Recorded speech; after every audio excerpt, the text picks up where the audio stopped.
Avery Hammond had never much cared for school assemblies. He was too old for them now anyway, too jaded at 16, too used to seeing the same adults roll out squeaky microphones and wobbly folding chairs and urge everyone to show respect for whoever was performing or speaking, as though forced politeness was the same thing as genuine interest. So when they'd handed out the flyer announcing that the world-renowned concert pianist Dominic Valente would be visiting for a special master class and demonstration, Avery had rolled his eyes, tucked the paper into his worn backpack, and promptly forgotten about it. But Mrs. Green, the music teacher who refused to give up on him no matter how many times he slumped in the back row, wouldn't let it go. "Avery," she said firmly that Monday morning after he'd sauntered in late yet again, hoodie pulled up, hands jammed in pockets, "I signed you up to attend the assembly. You're going." He slouched even further. "I don't need to see some rich guy show off on a Steinway." "He's not just showing off," she replied, crisp but not unkind. "He's offering a masterclass. For selected students. He's a guest of the city's music council. He might even pick someone for his summer workshop." Avery snorted. "Like he's going to pick anyone from this school." "That's not the point," she said, crossing her arms. "The point is you're going. And you're going to behave." "Or what?" She sighed. "Or I'll call your grandmother." That shut him up. So he went. The auditorium was overheated, smelling of cheap floor wax and too many teenagers packed too close together. Avery found a seat in the back row, ears already twitching with the buzz of whispered jokes, giggles, the thud of sneakers on the risers. On the stage, the school's battered old grand piano had been carefully polished, as if they hoped the guest wouldn't notice the chipped keys or the slightly sour note in the upper register. He felt himself bristle in second-hand embarrassment. He didn't want to care. But he did. Dominic Valente arrived late, which only made the crowd more restless. He swept in wearing a dark tailored suit, salt and pepper hair perfectly styled, a smile that seemed almost too white against the stage lights. Avery didn't know much about him beyond the headline stuff: international acclaim, sold-out tours, the obligatory TED Talk about artistry and discipline. He watched from the shadows as Valente shook the principal's hand, accepted the mic, and began to speak in that calm, polished tone that made Avery's teeth itch. "Thank you for welcoming me here," Valente began. "Music isn't just a career for me. It's a lifelong conversation. And I believe it's a conversation anyone can join, no matter where they're from." He smiled like he meant it. The audience quieted. Even Avery found himself listening despite himself. Valente talked about practice, failure, inspiration, the way the piano was a partner that never lied. He demonstrated briefly, fingers flying over the keys with dazzling precision that drew oohs and applause even from the kids who'd rolled their eyes at first. He closed his short piece with a flourish, looked up, and smiled. "Now," he said, "I'd like to invite anyone who wants to come try. Don't worry about how much you know. Don't worry about mistakes. This is just for fun." A polite laugh rippled through the crowd. But no one moved. Valente waited. Smile fixed, but there was something watchful in his eyes. Avery slouched further. He wasn't about to humiliate himself. But then something shifted at the edge of the aisle. A murmur of voices. Chairs scraping. And Avery saw him. A small boy, no more than 10, cane in hand, tapping uncertainly along the floor. He wore a threadbare uniform sweater a size too big. His dark glasses sat crooked on his nose. He hesitated, blinking into the glare. Valente turned at once. His voice softened. "Hello there. Want to give it a try?" The boy swallowed hard. Lifted his chin. "Yes, sir. I'd like to." The room stilled. Even the habitual whisperers fell silent. Something about the boy's careful voice, the way he held himself as though waiting for someone to tell him no, seemed to freeze them. Valente held out a hand, beckoning. "Come on up." A teacher hurried to guide him up the side steps. He tapped carefully to the bench, fingers brushing the polished wood. He sat, back straight, chin high. Valente watched him with a curious intensity. "What's your name?" "Micah." "How long have you been playing, Micah?" The boy hesitated. I don't know if it counts." I listen. Then I try to find it. You play by ear? Micah nodded once. Yes, sir. Valente's eyebrows lifted a fraction. Avery watched him carefully. He saw something flicker there. Something that wasn't amusement. All right, Valente said quietly. Pick anything you want. No pressure. Just for fun. Micah's fingers hovered over the keys. He let out a single slow breath. And then he played. At first, it was clumsy. Notes stumbled. Avery felt his gut tighten with the familiar shame of watching someone struggle in public. He almost looked away. But then Micah's face changed. He tilted his head like he was listening to something no one else could hear. His fingers stilled. And he started again. This time, the sound was different. Clear. Strong. Full of impossible nuance. Notes rippled in unexpected, beautiful chords. A melody emerged, heartbreakingly fragile and yet so confident it made the hair on Avery's arms stand up. The entire auditorium went silent. You could hear the air in the vents. Micah played on, fingers dancing in patterns that should have been impossible for someone who couldn't see the keys. Valente didn't move. Didn't even breathe. Avery realized his own mouth was open. He closed it slowly. When Micah finished, the last note hung in the hushed air like a question no one dared answer. Valente stepped forward, gently placed a hand on the boy's shoulder. Micah, he said softly, voice raw in a way Avery hadn't expected, where did you learn that? Micah turned his head, blinking behind those crooked glasses. Nowhere. I just heard it. Inside. Valente swallowed. Looked out at the silent room. And for the first time all day, he didn't seem polished at all. He seemed moved. Avery shifted in his seat. Something in his chest hurt. He didn't know why. For a long, breathless moment after Micah finished playing, no one in that old auditorium seemed willing or even able to speak. It was the kind of silence that felt alive, that pressed down on your ears and chest, demanding you acknowledge it before it would let you go. The final note he'd played still seemed to vibrate in the metal of the folding chairs and the cold linoleum floor, even though the piano itself had fallen quiet. Dominic Valente's hand was still resting lightly on Micah's shoulder. Not possessive, not claiming. Almost careful. Like he was afraid to break something. Finally, someone clapped. A single, sharp, startled sound. Then another. And another. Until the room erupted in uneven applause. Not the polite, automatic clapping of a school assembly, but something raw and disorganized and real, punctuated by a couple of whoops and shouts that broke the last of the tension. Micah startled at the noise. He drew his hands back from the keys as if burned, shoulders curling. Valente squeezed gently. It's all right, he said, leaning closer so only the boy would hear. That's for you. Let them say thank you. Micah didn't smile exactly, but he relaxed. Avery, watching from the back row, felt something twist in his gut. It was hope. He hated how vulnerable it felt. The applause faded eventually, though it took a while. Valente stood straight again, letting his hand drop. He raised his own to quiet them, though he didn't look annoyed by the noise. If anything, he seemed grateful for it. Thank you, he said into the mic, voice thick enough that Avery squinted at him, surprised. Thank you all. But especially you, Micah. He turned to the boy. I meant it when I said this was just for fun. But you didn't just have fun. You gave us something. That's rare. Micah turned his face toward the voice, uncertain. Did I do? Okay. Valente's mouth worked for a second before he found his voice. You did better than okay. You reminded me why I play. That got to Avery in a way he didn't want to admit. Because it wasn't flattery. It was too raw. Too true. The principal bustled over, clapping so hard it seemed desperate to reassert control over the moment. Wonderful. Truly wonderful. Thank you, Maestro Valente. And thank you, Micah, for that. Lovely performance. He gestured for applause again. The crowd complied, though this time it was more polite. More normal. As if everyone had agreed to quietly back away from the strangeness of what they'd just felt.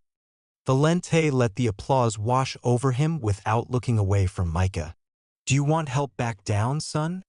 Micah nodded slowly. Valente took his elbow lightly, guiding him back down the steps as carefully as though he were carrying crystal. Avery watched every second of it, and though he'd have died before saying it out loud, he felt like cheering. After the assembly ended, the flood of students emptied the room in that usual chaotic rush of backpacks and chatter, the electric sense of something important already starting to fade under the weight of routine and the promise of lunch. But not everyone left. Avery lingered by the wall, pretending to scroll on his cracked phone. Watching. Waiting. Valente was standing in quiet conversation with Mrs. Green near the piano, his coat folded over one arm, looking at once older and more relaxed without the microphone in his hand. Micah was there too, sitting on the piano bench, cane resting against his knee. He was rubbing his thumb over one white key, again and again, as if memorizing its shape. Mrs. Green spotted Avery watching and gave him a look that said, "Don't you dare leave." He scowled but stayed put. "You were incredible, Mrs. Green was saying gently. "Really? I've never heard anything like that on this old thing." Micah ducked his head. "It was just what I heard." Valente tilted his head, considering. "What do you hear, Micah, when you play?" Micah frowned, thinking. "It's like colors, but not colors I can see. Colors I can feel. Like, I don't know." He bit his lip, frustrated. "I'm not saying it right." Valente's voice was very soft. "No, you're saying it exactly right." Avery shifted uncomfortably. He couldn't hear this and pretend not to care.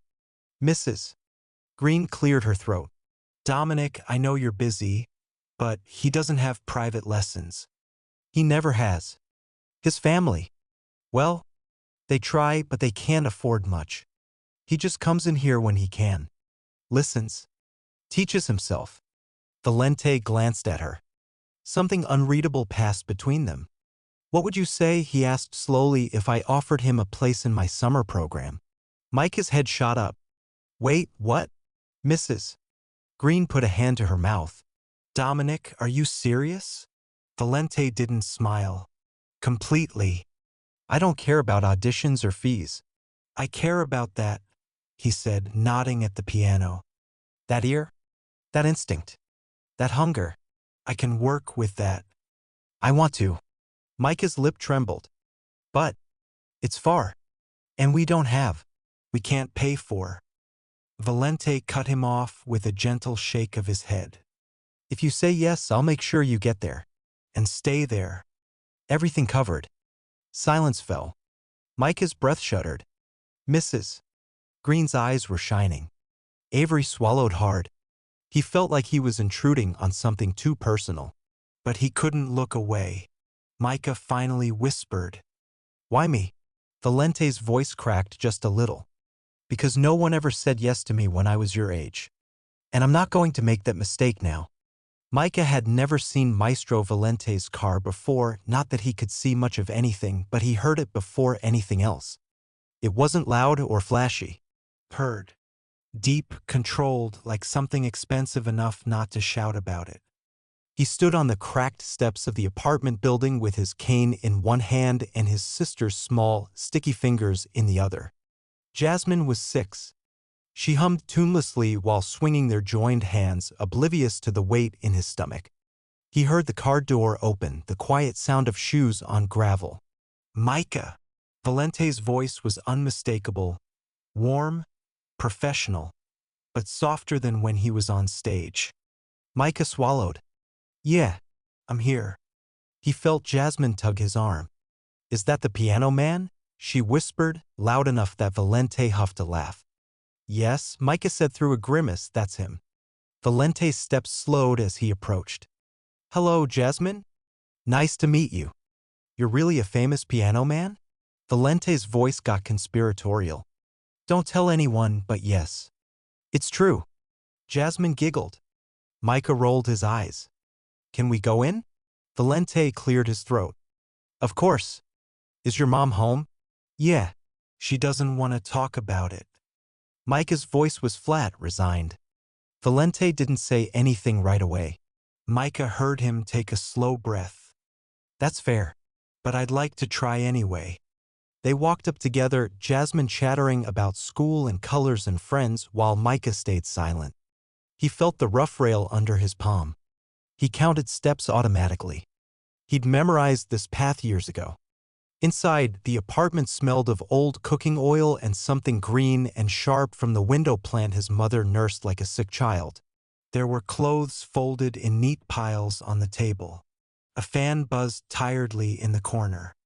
Valente knocked politely even though the door was open. Micah's mom turned from the sink. Her eyes were hard, red-rimmed. She wiped her hands on a dish towel and didn't bother to smile. You're the piano teacher. Not a question. Valente didn't flinch. Dominic Valente. Yes, ma'am. She crossed her arms. Micah couldn't see it, but he felt it in the air. You come into my kid's school, tell him he's special, and now you want what exactly? Money? Promises? I'm not stupid. Micah felt his face burn. Mom! But Valente held up a hand gently. Mrs. Carter, I understand. Truly. I wouldn't trust me either if I were you. She snorted. At least you're honest. He let that hang there. Jasmine climbed into a chair and watched like it was TV. Micah squeezed the back of another chair, fingers going white. Valente's voice was low, serious. I'm offering your son a spot in my summer program. Fully funded. Tuition, travel, room and board. Everything. Her eyes narrowed. And why would you do that? Because he's gifted. Because I heard him play. Because I refuse to watch a kid with that much music in him be told he doesn't get to try. Silence. A clock ticked too loudly. Outside, someone shouted down the hall. She looked at Micah. Her face cracked. Not angry anymore. Just exhausted. Baby, you want this. Micah's voice was very small. Yeah, I want it. She closed her eyes. Exhaled like she was letting out the last breath she had. Then take it. Valente didn't cheer. Didn't smile. He just nodded once. Respectful. Thank you, ma'am. I'll take good care of him. I promise. She pointed a finger at him. You better. Yes, ma'am. Micah felt Jasmine wrap her arms around his waist suddenly. You gonna be gone long? He bent carefully. A while. But I'll call. And I'll play for you when I get back. She sniffed. You better. Valente cleared his throat. If you want, Mrs. Carter, I can handle the paperwork. The transportation. All of it. I'm not here to make things harder. She sagged into a chair. Wiped her face with the heel of her hand. I don't even know what to say. Just say yes. She shook her head. But she said it. Soft. Reluctant. Yes. Micah swallowed hard. He reached for the piano man's arm to steady himself. And for the first time in his life, he felt like maybe he was stepping towards something bigger than survival. Something that could be his. Valente squeezed his shoulder gently. Get your things, Micah. Let's go talk about music. Micah's mother didn't stop them. But he heard her crying, quiet and ragged as he left. They drove in silence for a while. Valente didn't fill it with empty talk. Just let the car hum along the cracked streets, the world flashing past in colors Micah would never see. Finally, Micah spoke. Why me? Valente glanced at him. Because you're the only one I heard today who made me forget it was a school assembly. Micah turned his head toward the window. Smiled a little. Okay. He didn't say it was enough. Didn't say it made sense. But he said okay. And for Valente, that was enough to keep going. Micah didn't answer right away. He sat there on the piano bench, small hands resting in his lap, his fingers still trembling from the force of what he'd done, or perhaps from the realization that someone had actually noticed. He blinked rapidly behind those ill-fitting dark glasses.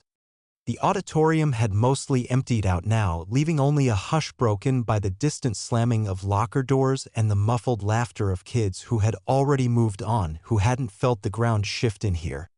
Mrs. Green crouched beside him, her hand on his arm, voice hushed. You don't have to decide right now, sweetheart. Take a breath. You can think about it. But Valente shook his head gently but firmly. No, don't think about it too long, Micah. Because this moment, it'll slip away if you let it. Say yes and I'll take care of the rest. Say no and nothing changes. But it's your choice. Micah licked his lips, shoulders hunching. Why do you even want me? Valente exhaled, sitting on the edge of the stage so he wasn't towering over him. Because what you did back there, that wasn't practice. That wasn't someone teaching you the right notes. That was music. That's rarer than anyone wants to admit. He let that hang in the air. And because I see something in you I know too well. Someone waiting for permission to be what he already is. Micah made a small sound, almost a sob, but he pressed it back, biting down on his lip until it went white. Avery, standing against the wall pretending to check his phone, couldn't help but watch it all. It felt invasive, wrong, but he couldn't look away. He felt something in his throat he didn't want to name. Because he remembered being that age. Remembered needing someone to see him. Finally, Micah swallowed. Nodded once, quick and jerky. Yes. Okay. Yes. Valente let out a breath that was almost shaky. He smiled then, and it wasn't polished, wasn't the PR smile for cameras or polite audiences. It was real. Good. That's it. That's all you had to do. Mrs. Green was wiping at her eyes openly now. Oh, Micah, you're going to be amazing. Valente stood. Can I talk to your parents? Micah hesitated. It's just my mom. And my sister. We don't have a car. We can't. Valente held up a hand. Stop. I said I'd take care of it. I'm not letting a bus schedule or a tuition fee get in the way of this. Micah trembled again.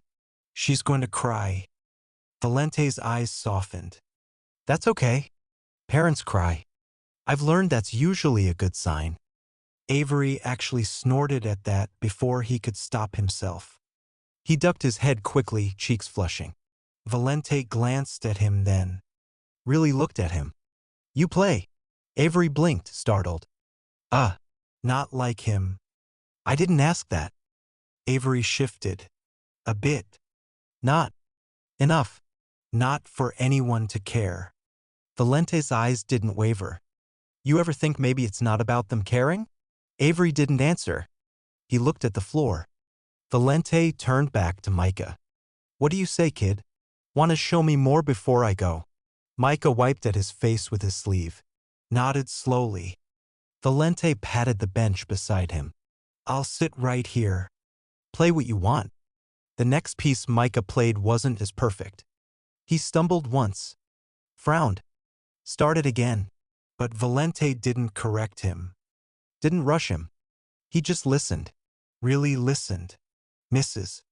Green sat in the front row, hands clasped, eyes shining. Avery found himself drifting forward just a step or two. Just to hear better. Just to make sure he didn't miss anything.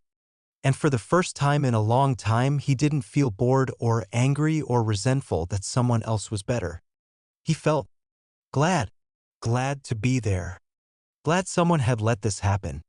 When Micah finished, Valente squeezed his shoulder. Good. Very good. You listen better than most adults I know. Micah didn't smile exactly, but he lifted his chin. I want to learn. Really learn. Valente nodded once. You will. I promise you that. Pushpin text with preview for YouTube caption. When a famous pianist asks a blind boy to play just for fun, he discovers a talent beyond belief.